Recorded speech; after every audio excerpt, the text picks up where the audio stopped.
So we're in Clovis, California. We just finished working on a water main out front.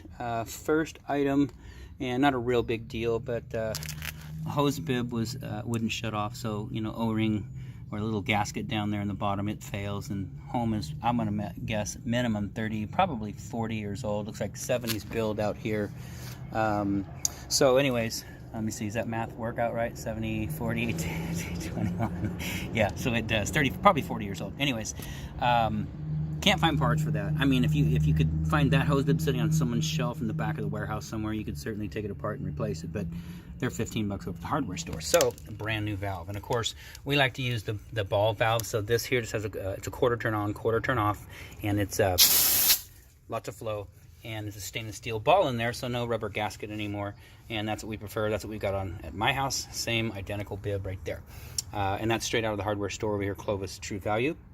And then the second item was you had some off the bottom of the sprinkler valve. And it's nice because they have ball valves in here. Ball valve for the home, ball valve for the sprinklers. And that shuts off nice. So that was good. However, underneath it, they had this Schedule 80 1-inch Schedule 80 nipple. It's a close, and you can see the gray plastic was screwed into the bottom of the valve. And then, of course, they had a Schedule 40 adapter, female, screwed onto the nipple. So that guy was sitting just like that. And that's fine, except for it was leaking. And so they were starting to get a lot of moss and growth build up around here. And, of course, this area, you can see all the mud there. It's just saturated from water drip, drip, dripping. So what we've done, we just abandoned all this, took it, cut it out, and then we take what we like to use as a Schedule 80 nipple. So it's threaded on both ends. When we get it, it's a 1-inch by 12-inch nipple. And of course, Schedule 80 pipe, you can actually put, it's so thick, you can put it on a pipe machine and thread your own threads, cut it to length and use it. Not a problem there. But we just buy the pre-manufactured nipples, 1-inch by 12-inch, and then we take the threaded end and we screw it up into the ball valve. You can see right there, pipe dope, Teflon tape, screw it in, and then we cut it to length, whatever we want, and then start gluing our fittings back on. So we got a Schedule 80 coupling right here, and the coupling's there so we can get to a bushing 1 by 3/4 to get us to the 3/4 pipe, which is Schedule 80 as well, a little 3/4 90, and then a 3/4 coupling. And okay, apologize for going back and forth from Schedule 40 to Schedule 80. The piping for the irrigation is Schedule 40 PVC. It's the white plastic. So we haven't degraded your plumbing system at all. We've actually upgraded in the areas where you have the Schedule 80 pipe. And the only reason that we've got that in there, we had it in our bucket. So 1-inch by 3/4 bushing, the little white tab sticking out, that gets us down to the 3/4 pipe. Then of course we had a Schedule 80 nipple, 3/4 by 12, so we just cut it to length, glued it in, Schedule 4090, and again, back over the coupling tied in. So the glue is drying right now. I would recommend just let it dry all day long. Normally, if it's the house water and we're on site, we'll let it dry for an hour and then crank it on. It's still too soon, honestly. You should let this glue set as long as humanly possible. But when the house main is off and you got kids in the home, and everybody's waiting for showers and stuff like that, sometimes you turn the water on. But this isn't the case. It's irrigation only. Leave it off as long as you can. Valve's right there.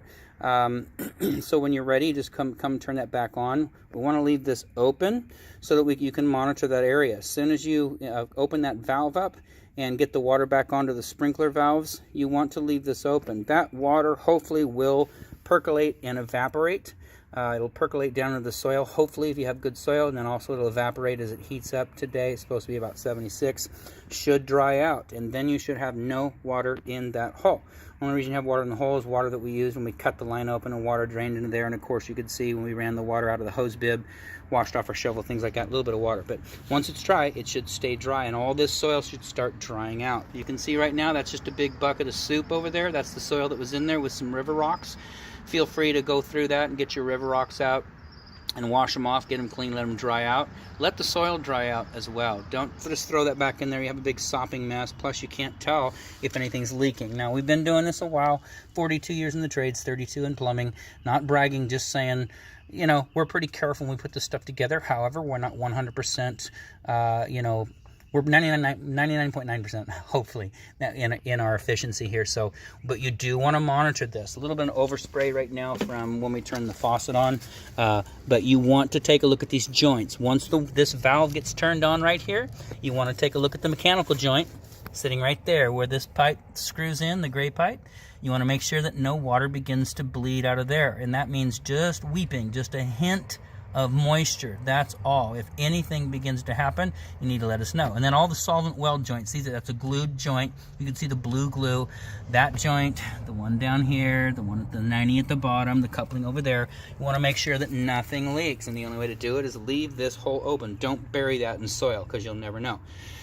So leave that a couple days, 3 days. Should be fair weather. I don't think we got rain forecast, so just leave it open, monitor it. Once you're comfortable with that, use some clean soil in there. Or go get a bag of sand and fill and get your rocks cleaned out, put your rocks back in there.